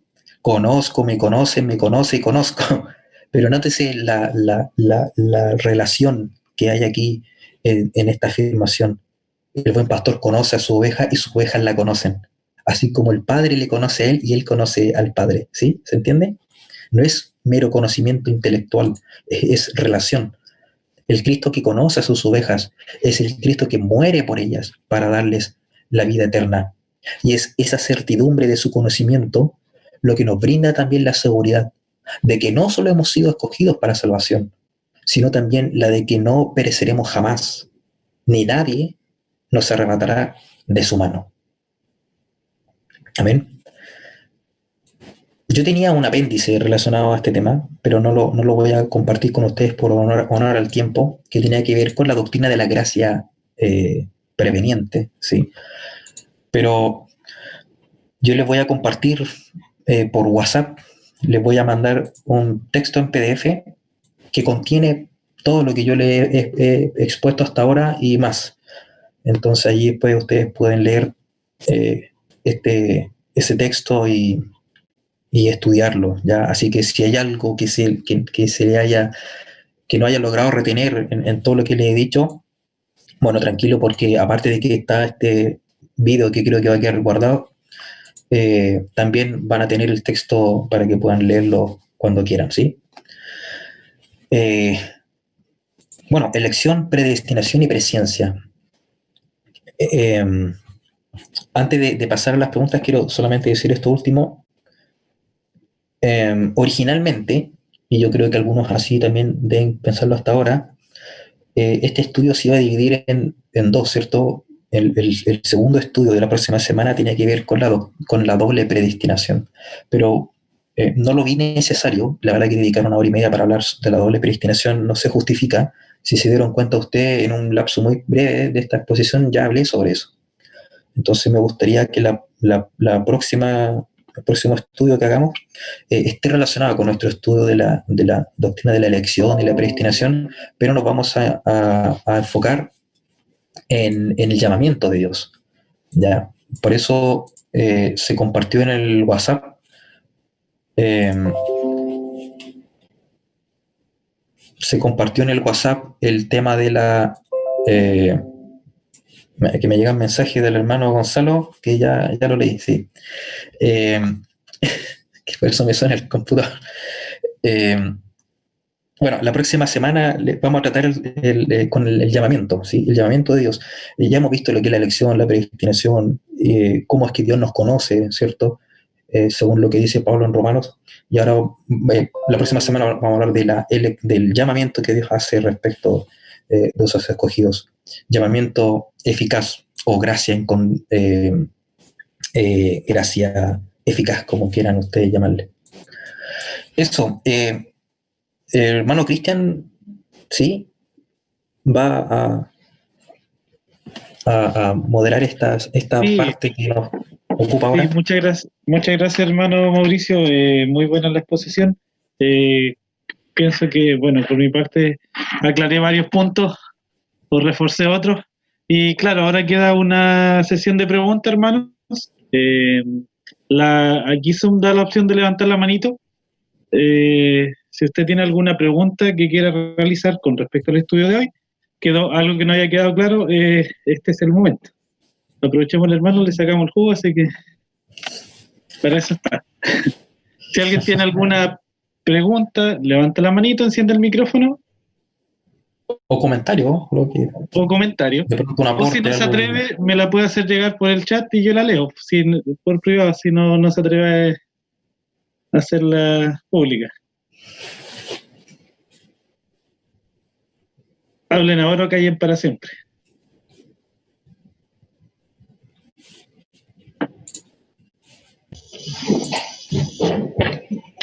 No se ve ninguna mano, ¿eh? Ya yo, hermano, para romper el hielo. Quiero hacer una pregunta para ver si entendí bien. ¿Ya? Que tú sabes, Mauri, que a mí de repente me puede costar un poco eso. La escribí acá, dice: de acuerdo a las objeciones que existen y que atentan contra la postura que Dios predestinó no por un conocimiento previo, sino por su soberana voluntad. Entendí dos objeciones y quiero saber si las entendí bien. La primera es que unos dicen que Dios predestinó según su conocimiento previo, viendo en ellos la fe que por sí solos tendrían. ¿Ya? Esa es una de las objeciones que entendí. Y la otra es que Dios interviene en el corazón de los hombres y de acuerdo a esa fe que Él pone en estos hombres, predestina según su conocimiento. Quiero saber si entendí, si son esas dos objeciones. No, yo creo que lo entendiste mal. Por eso quiero que lo aclares. Sí, no, mira, bueno, la primera parte estaba bien, la segunda no. ¿Ya? Y de hecho la primera parte tiene ahí por ahí un defecto en tu planteamiento. Y recordemos lo que le expliqué en un inicio. No es lo mismo elección que predestinación, ¿ya? El concepto de que Dios escoge a los que sabía que iban a creer cabe dentro del concepto de elección, no dentro del concepto de predestinación. De hecho, se llama elección condicional, no predestinación condicional. ¿Ya? Recordemos que la predestinación es el fin para el cual son escogidas las personas, ¿sí? Por eso hablamos de elección. Con respecto a lo primero, sí, el planteamiento de los no calvinistas, llamémoslo así, ¿Ya? no necesariamente arminianos, por eso digo simplemente no calvinistas, es que Dios escoge a los que Él sabe que van a creer. Dios sabe en la eternidad todas las cosas, ¿cierto? Nótese que esta idea parte de la base correcta, ¿cierto? De que Dios conoce todas las cosas, las que van a ocurrir, las probables, las contingentes y las que tienen que suceder necesariamente. Dios conoce todo. Sobre esa base, ellos piensan que Dios también conoce en la eternidad quiénes son los que iban a creer. Ya incluso, bueno, no quiero meterme ahora en este concepto que es más extenso, desde el punto de vista de la doctrina o teoría del conocimiento medio, ¿sí? También conocida como molinismo, el punto es muy parecido. ¿Sí? Dios preordena de tal forma las cosas que los que Él sabe que van a responder positivamente al Evangelio, él crea ese universo probable y ese universo potencial lo hace real, de manera que los que se salvan siguen salvándose, habiendo Dios respetado su libre albedrío. Bueno, pero eso ya es entrar en otro tema más filosófico, pero el asunto es que ese planteamiento entonces es que Dios, conociendo todas las cosas, él también conocía, dentro de todas las cosas que él conocía, él también conocía quiénes eran los que iban a responder positivamente al Evangelio. Entonces, digamos que en la eternidad, antes de que Dios creara a Gonzalo, Dios vio a Gonzalo creyendo al Evangelio.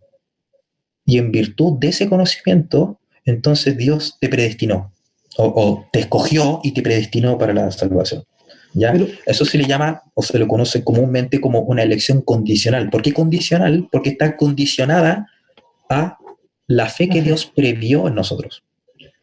¿Ya? Nuestro concepto o nuestro punto es que, primero, en ningún lugar la Biblia enseña que Dios haya escogido a los que va a salvar en base a eso, que Dios haya previsto la fe. No, la Biblia no enseña eso, no lo dice por ningún lado. ¿Ya? Vimos ya que conocer de antemano no tiene que ver con conocer algo acerca de los hombres, sino que tiene que ver con conocer a las personas mismas. Y ya vimos también lo que ese conocer implicaba, ¿cierto? Dentro del concepto judío de Pablo y del uso de este término de conocer, vemos que tenía que ver más bien con una intimidad, una relación que Dios establece con las personas antes de la fundación del mundo y en virtud de la cual las escoge y las predestina. Entonces, ¿qué es lo que estaba diciendo? Me perdí. Me perdí. pero ¿sabéis? Pero sabéis que no me estoy respondiendo la pregunta que quiero responder. ¿no? Porque no. A ver. Concuerdo y estoy de acuerdo con que Dios ve y tiene ese preconocimiento de la fe que surge en el hombre. Pero la pregunta está ahí. ¿Esa fe es nacida por el hombre mismo?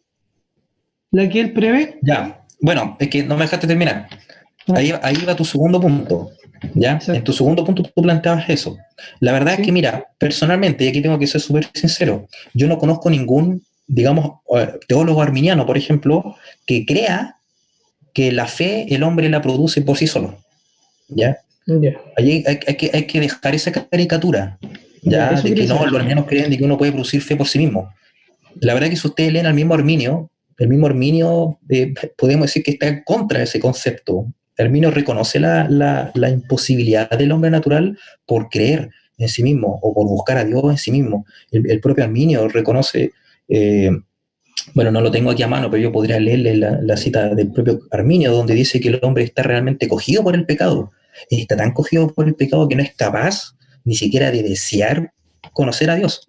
¿Ya? Entonces, hay una idea de un concepto de depravación en el hombre que también es aceptada por los arminianos. ¿Vale? Vale. ¿Dónde está el punto? Entonces, que lo que ellos creen es que Dios en su gracia capacita a todos los seres humanos sin distinción para que ellos puedan creer el Evangelio. O sea, ellos parten reconociendo que el hombre está caído. ¿Ya? El hombre no es un ser que nace sin pecado y que puede libremente creer sin ninguna ayuda. Ellos no creen eso. Entonces, es una caricatura pensar de que los arminianos creen eso. Y si alguien lo Eso es, cree, o sea, ni siquiera es arminiano. Es un hereje ya de principio, ¿sí?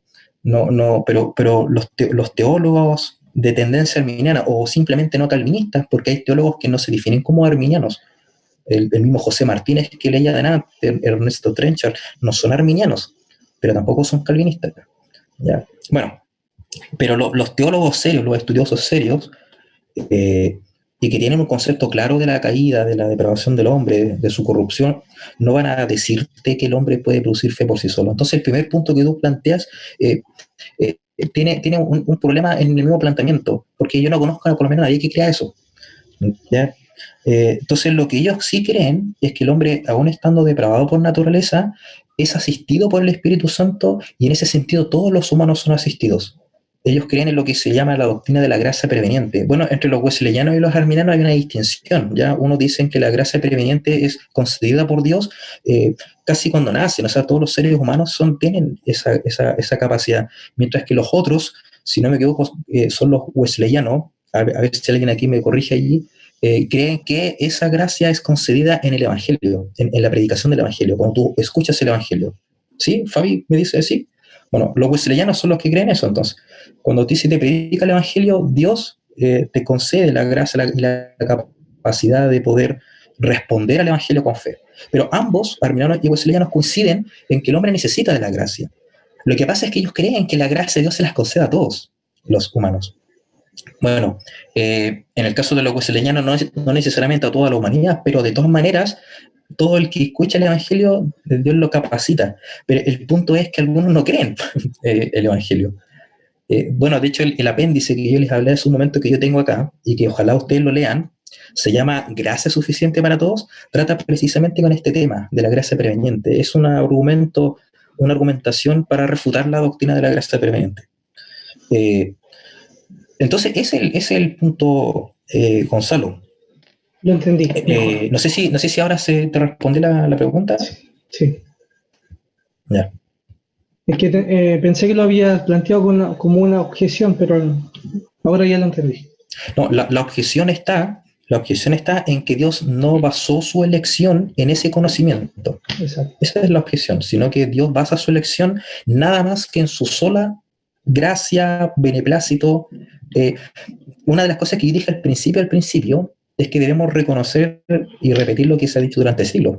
No sabemos por qué Dios escogió a unos y no a otros. O sea, sabemos que fue por gracia, pero no sabemos la razón de fondo. ¿Por qué Dios de pronto miró no sé, voy a decir a Felipe y dijo, y escogió a Felipe? No lo sabemos. ¿Por qué escogió a Felipe y no escogió al vecino, por ejemplo? ¿Sí? No, la verdad que eso, no, la Biblia no nos dice el por qué. Y la verdad que ponernos a encontrar una explicación es caer en el ámbito de la especulación. La Biblia no nos dice, pero la Biblia sí nos dice para qué fuimos escogidos, para qué fuimos predestinados, y también nos enseña que fuimos escogidos según el beneplácito de Dios, en soberanía, ¿ya? Y nada en las escrituras nos señala que Dios nos escogió porque sabía que íbamos a creer. Esta idea de que Dios nos escoge porque sabía que íbamos a creer es una idea que se plantea para poder responder y mantener en pie la idea de que el hombre tiene libre albedrío, básicamente, ¿ya? ¿Por qué? Porque se produce la siguiente tensión, ¿ya? Si Dios escogió a las personas que iba a salvar por nada previsto en las personas, entonces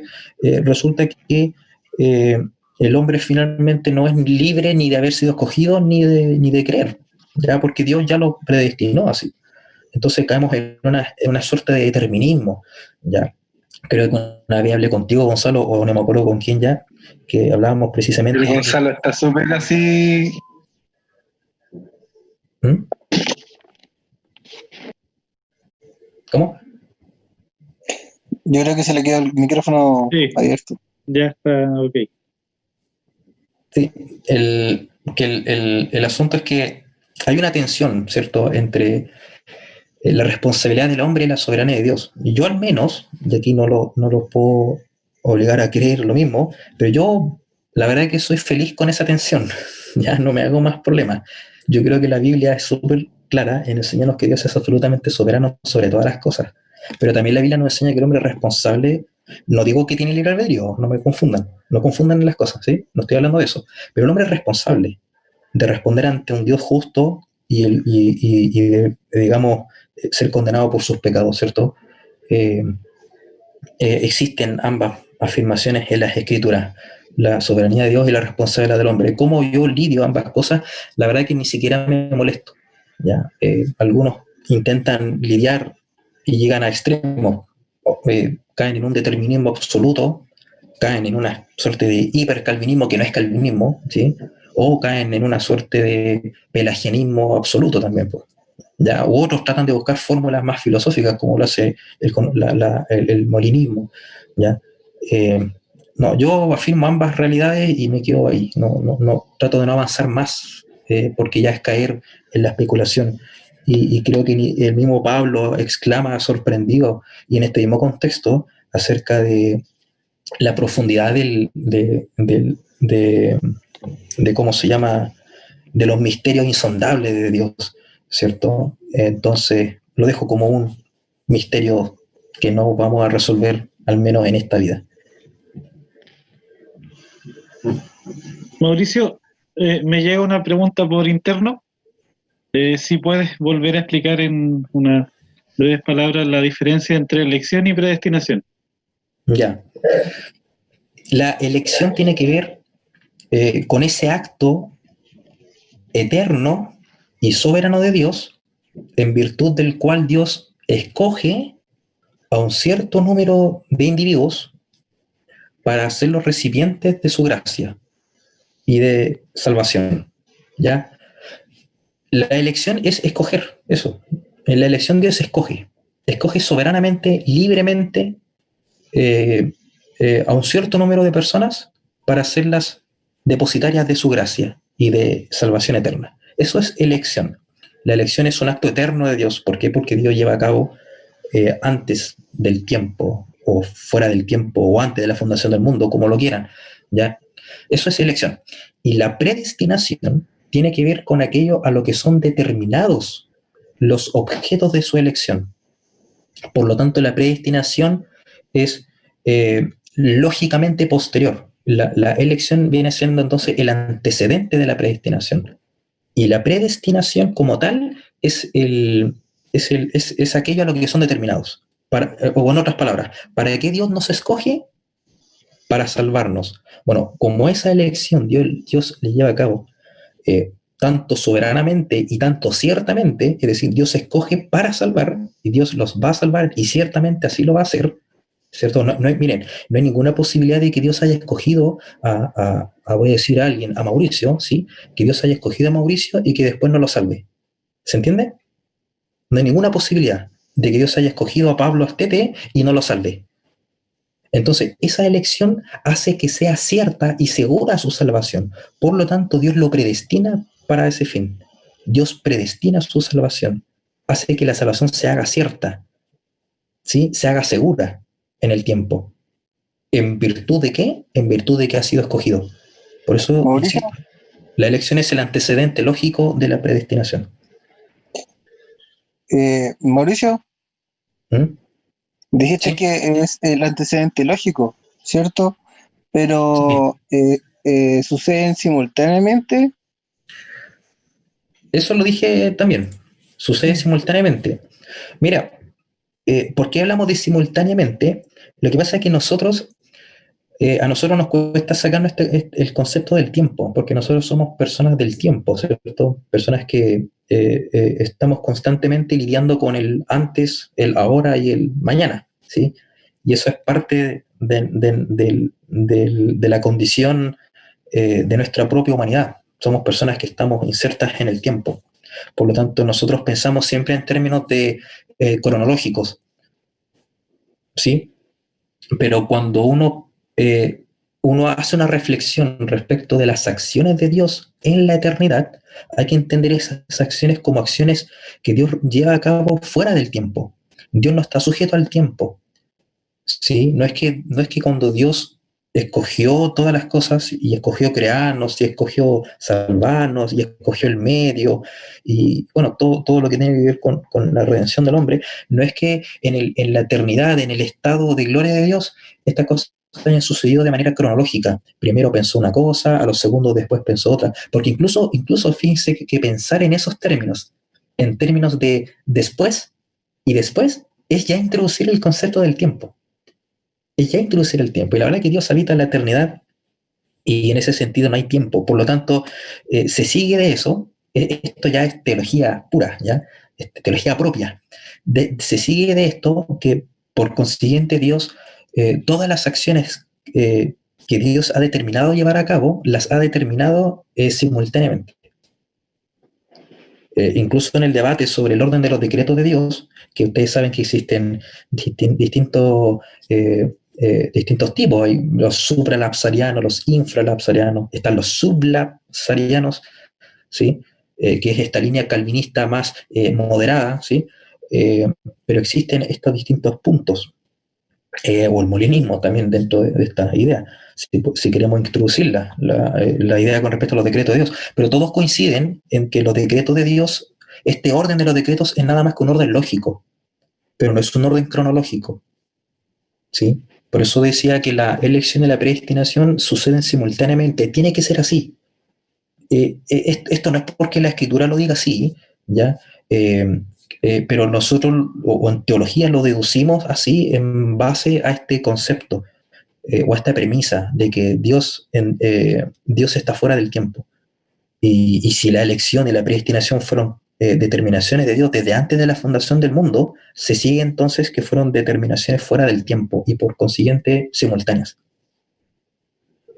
Pero son deducción, esta es una deducción teológica en todo caso, ¿sí? ¿Hay alguna pregunta más, hermanos? Ahí Fabi Salgado, el nombre que aparece ahí. Mi señora, quisiera preguntar algo que es un argumento que siempre se da en contra de la predestinación, que tiene que ver con el texto bíblico de segunda de Pedro en el capítulo 3, donde habla de que Dios quiere que todos vayan al arrepentimiento, ¿cierto? De que ninguno perezca. ¿Cómo hacemos convivir ese deseo de Dios para que todos vayan y se arrepientan y no perezcan, con una predestinación estipulada bajo un decreto de Dios? Bueno, es una buena pregunta, pero ¿quiénes son todos? ¿Sí? ¿Leamos el texto? A ver. Aquí lo tengo. Dice, el Señor no se tarda en cumplir su promesa, según algunos entienden por tardanza, sino que es paciente para con vosotros, no queriendo que nadie perezca, sino que todos vengan al arrepentimiento. Claro. Miren, aquí ya tenemos que hacer teología. Bueno, primero el texto no aclara quiénes son todos. Cuando dice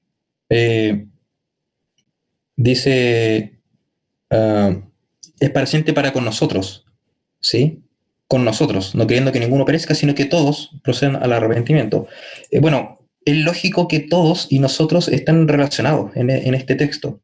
Ya, todos no son un grupo distinto del nosotros, ¿sí? Porque el propio hilo del argumento de Pedro hace que nosotros sigamos esa lógica. Según algunos tienen por tardanza, sino que es paciente para con nosotros, no queriendo que ninguno de quién, de nosotros, perezca, sino que todos, ¿sí?, procedan al arrepentimiento. Esos todos ya nosotros nos indica que se refiere al grupo del nosotros, ¿ya? Por eso se pregunta, ¿quiénes son todos? El texto no dice toda la humanidad, no dice cada ser humano posible, ¿ya? Simplemente dice todos. Ahora, esto ya no puedo decir que es una explicación exegética, porque por supuesto no sería justo que lo dijera, pero aquí hay un detalle.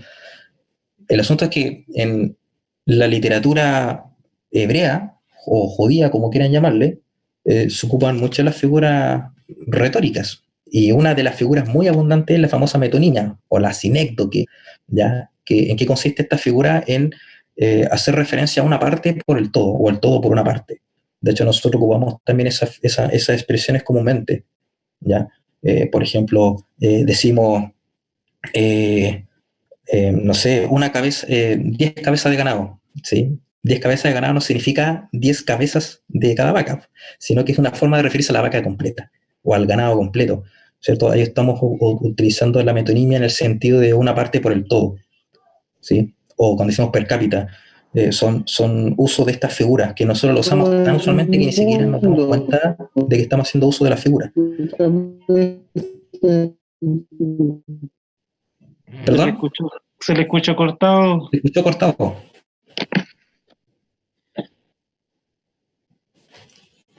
Se le pegó el internet. Se le pegó la... Ahora sí, Cristian. Como cuando mañana todo el mundo traiga... Ya, ¿se escucha ahora? Ahora sí. Sí, me refiero que tiene que ver con como cuando se dice mañana todo el mundo venga con algo en específico. Sí. Algo así, ¿cierto? Exacto. Nosotros ocupamos la palabra todos muchas veces en ese sentido y la usamos de manera tan natural que ni siquiera nos damos cuenta y ni nos preocupamos. Y de hecho nosotros entendemos que cuando uno dice ya todo el mundo de pie, no es cada persona que habita el planeta, sino que se refiere al grupo de personas que están ahí, en el lugar, cuando tú dices eso, ¿cierto? Pero nadie en su sano juicio pensará que cuando dice todo el mundo está pensando en el que vive en China y el que vive en Estados Unidos, ¿sí? Está pensando en las personas particulares que están allí en ese minuto participando de la actividad, qué sé yo. Entonces ocupamos metonimias y ocupamos la sinécdoque. Es muy probable que la palabra todos, como sucede en otros lugares también de la Biblia, no se refiera a todos en el sentido de cada individuo en particular. Incluso todo hombre puede simplemente significar toda raza, toda tribu, toda nación, y no cada ser humano en particular. ¿Ya? Que el mismo uso que a veces tiene la palabra mundo. A veces la palabra mundo en la Biblia no significa cada ser humano, sino más bien mundo puede significar las personas que forman parte del sistema de maldad llamado también mundo, ¿ya? Pero también mundo puede ser referencia a cada ser humano que habita el planeta. O simplemente hacer una referencia a los no judíos. No sé, depende del contexto en el que se usen las palabras, que es lo que como deben entenderse. Ahora, cuando Pedro dice entonces que Dios es paciente para con nosotros, no queriendo que ninguno perezca, ese que ninguno perezca es que leerlo en relación a lo que dijo recién, ¿cierto? Es paciente para quiénes, para con nosotros. ¿Quiénes somos nosotros? Pedro no está pensando en la humanidad, él está pensando en nosotros, precisamente aquellos a quienes Dios pacientemente espera hasta que procedan al arrepentimiento. Yo pienso que acá tenemos que entender de que en el mismo concepto de la elección, que aquellos a quienes Dios ha escogido para vida eterna, en el momento en que ellos son llamados, ¿cierto? En el llamado histórico, ellos proceden efectivamente al arrepentimiento. Hay un número determinado de personas, que no es ilimitado, no es infinito, pero hay un número determinado de personas a quienes Dios ha escogido en la eternidad. Y ese número determinado de personas a quienes Dios escogió en la eternidad lo llaman el tiempo. En distintos tiempos, ¿cierto? Han pasado cientos de años, incluso desde antes de Cristo, la salvación fue de la misma forma, por acto de elección de Dios soberano, siempre en Cristo. Bueno, algunos se preguntarán cómo Dios escogía en Cristo antes de Cristo. Ya ese es otro tema que podríamos tratar en otra oportunidad, pero el asunto es que Dios llama a los escogidos en el tiempo, y a estos que llama, los llama a la fe y al arrepentimiento, y ellos proceden efectivamente al arrepentimiento y vienen a la fe en el Evangelio en virtud de ese llamado, ¿cierto? De ese llamado que es eficaz en ellos. Por lo tanto, no tengo problema con entender que lo que precisamente está diciendo Pedro es que Dios es paciente, no queriendo que ninguno se pierda, aquellos a quienes Dios finalmente ha determinado llamar, ¿cierto? Y espera que procedan al arrepentimiento, es decir, hasta el último de los llamados, hasta el último de los que tienen que venir a la fe por designio divino, está, por así decir, la espera de su retorno. ¿Se entiende, cierto?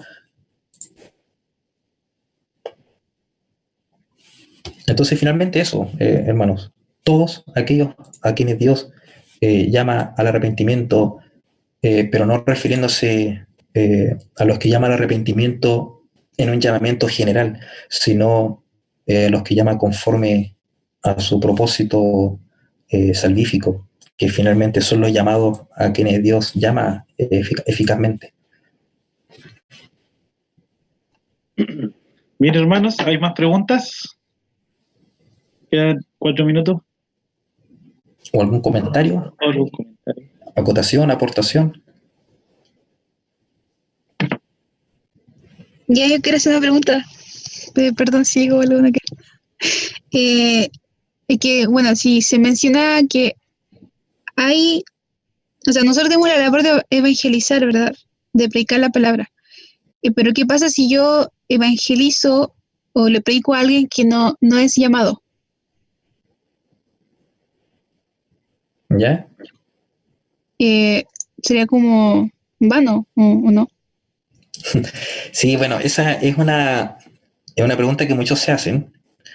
Bueno, en el WhatsApp voy a compartir un link de un artículo que escribí sobre ese tema, ¿sí? Que tiene que ver con, se llama La predestinación y el evangelismo, algo así se llama el artículo que tengo. Así que se los voy a compartir. Ahora, a grosso modo, para responder a la pregunta. Mira, predicar el Evangelio es un mandato, ¿ya? Partamos por ahí. Es un mandato que Jesús,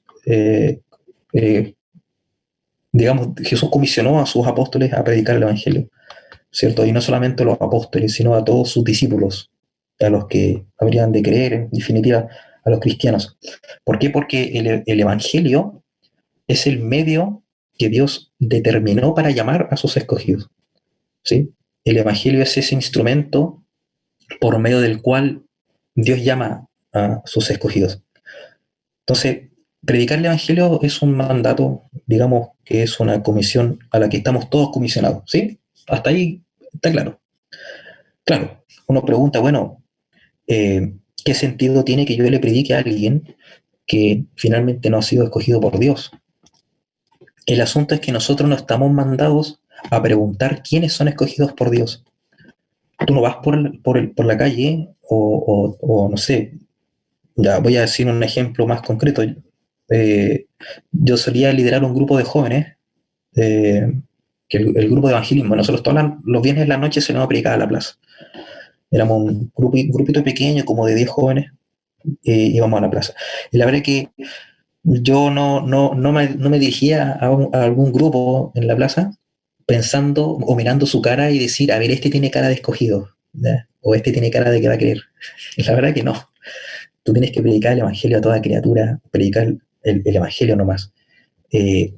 La preocupación del evangelista, y esto lo tiene claro todo evangelista de corte reformado, es que su única preocupación debe ser predicar el evangelio fielmente. Predicar el evangelio. Hacer un llamado al mundo al arrepentimiento. Ahora, no está en nuestra responsabilidad preguntar quiénes son los que van a querer. Eso es una prerrogativa divina que descansa en el ejercicio soberano de Dios. ¿Ya? Si yo predico el evangelio a 100 personas y ninguna de esas 100 personas cree, yo tengo que simplemente, o sea, no puedo decepcionarme de mi predicación o decir, oye, a lo mejor no era la voluntad de Dios que predicar aquí. La verdad es que siempre es la voluntad de Dios predicar el evangelio. Siempre la voluntad de Dios predicar el evangelio a cualquiera. Pero es finalmente la obra del Espíritu Santo es el llamado del Espíritu Santo eficaz lo que hace que las personas que tengan que creer, crean. Entonces, a la pregunta de por qué hemos de predicar el Evangelio si Dios ya escogió a algunos, bueno, porque Dios determinó llamar a sus escogidos a través de la predicación del Evangelio.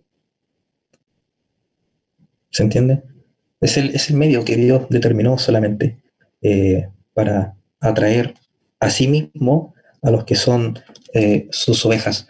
Cuando Jesús se refiere a las ovejas que son de otro redil, dice, a ellas tengo que ir a buscar, ¿cierto? O llamar.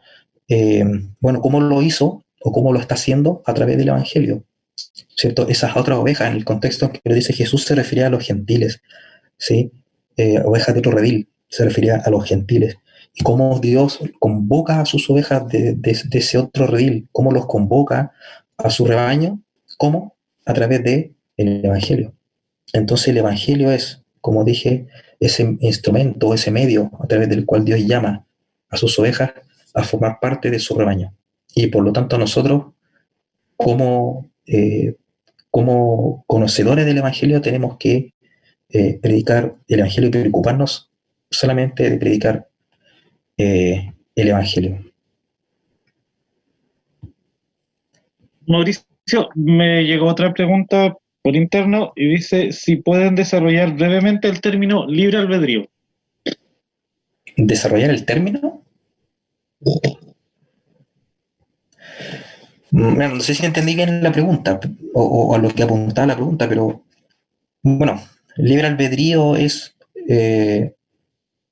la enseñanza o doctrina, ¿ya? De que los hombres, los seres humanos, tienen una libertad inherente, no solamente libertad en términos de acciones cotidianas, como ponerme los zapatos rojos o ponerme los zapatos azules, ¿ya? Sino una libertad en cuanto a la salvación, una libertad para venir a Cristo, en otras palabras. es súper importante entender que cuando los reformados rechazaban la idea del libre albedrío, no estaban rechazando el libre albedrío en el sentido de la capacidad de elegir que tenemos los seres humanos. La verdad es que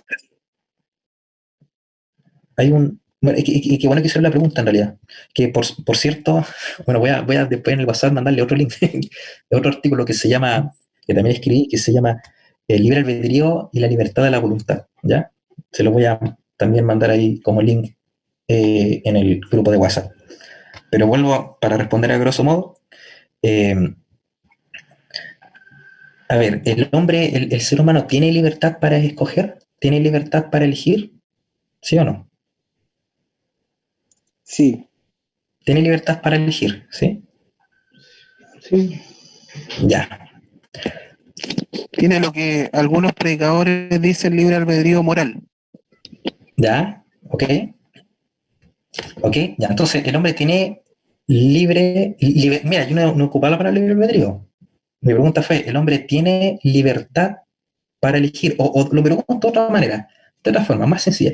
Las elecciones que los seres humanos tomamos en todo ámbito que sea, ¿son elecciones libres? Y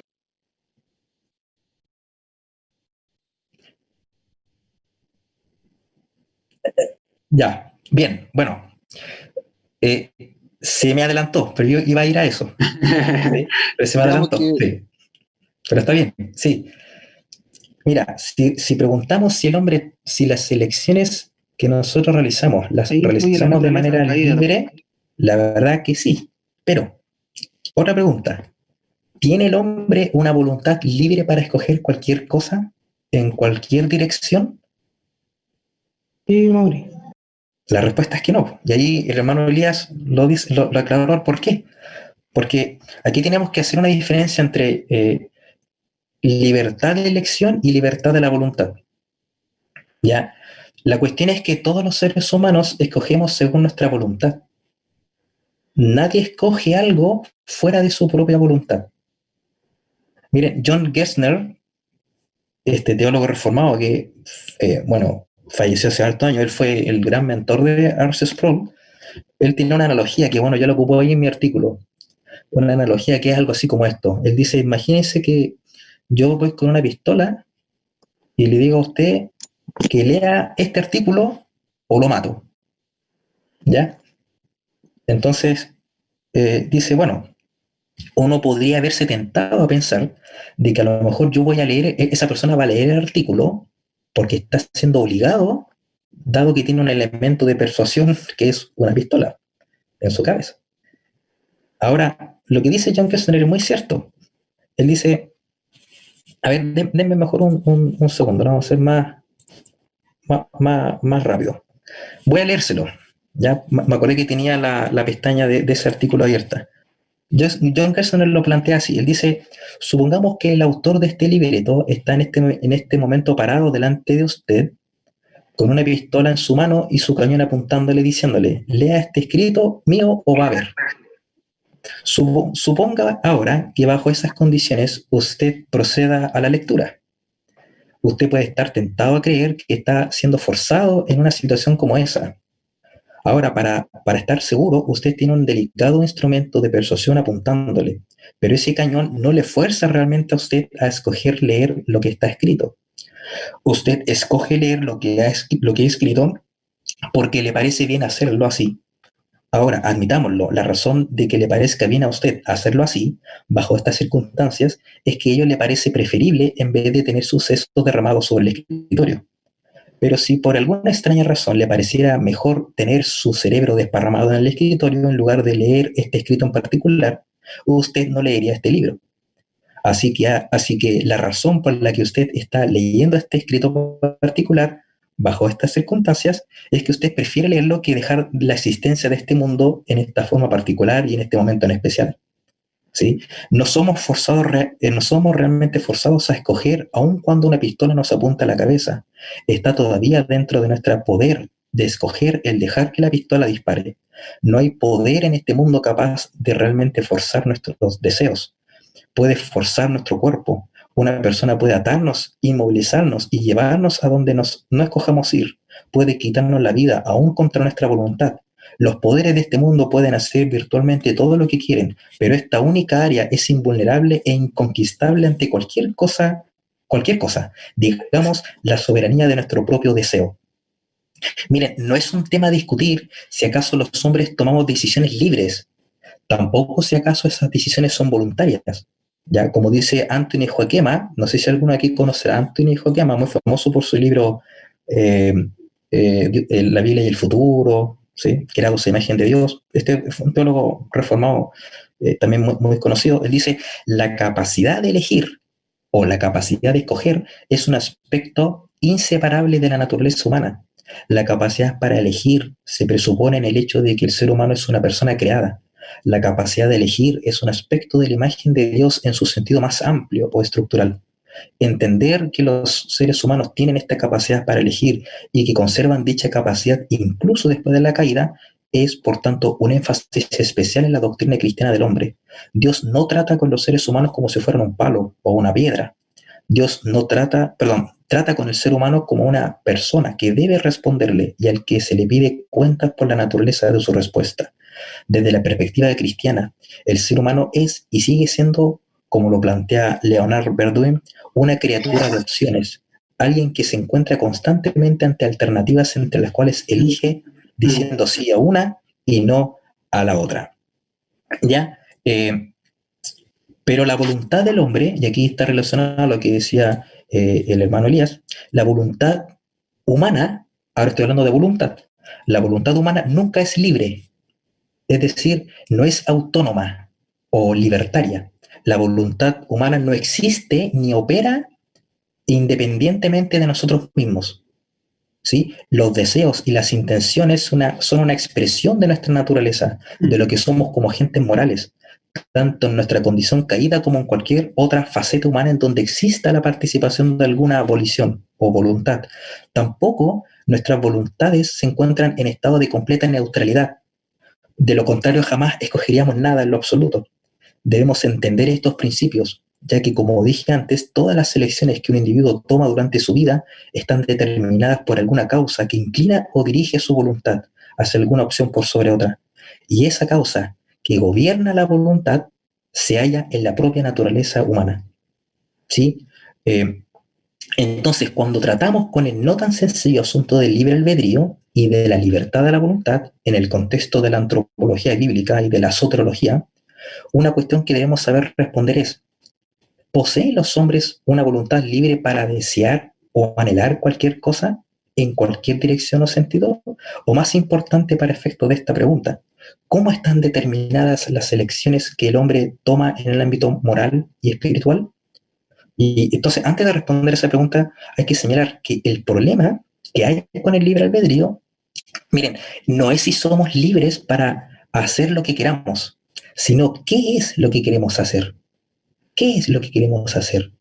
¿Quiere el hombre natural buscar a Dios? ¿Desea conocerle o incluso amarle de todo su corazón, mente, alma? La pregunta más importante es, ¿tiene el hombre caído la potencia para anhelar esa comunión y la libre determinación para llevarlo a cabo? Y la respuesta desde la propia Escritura es una absoluta negación. El hombre natural ha perdido toda capacidad de anhelar por sí mismo la comunión con Dios y todo interés de conocerle en los propios términos de Dios. Bueno, yo les voy a dejar este artículo que es mucho más extenso, yo les leí recién una porción para que después lo mediten, pero voy a leerles solamente el último párrafo con el que termina este artículo.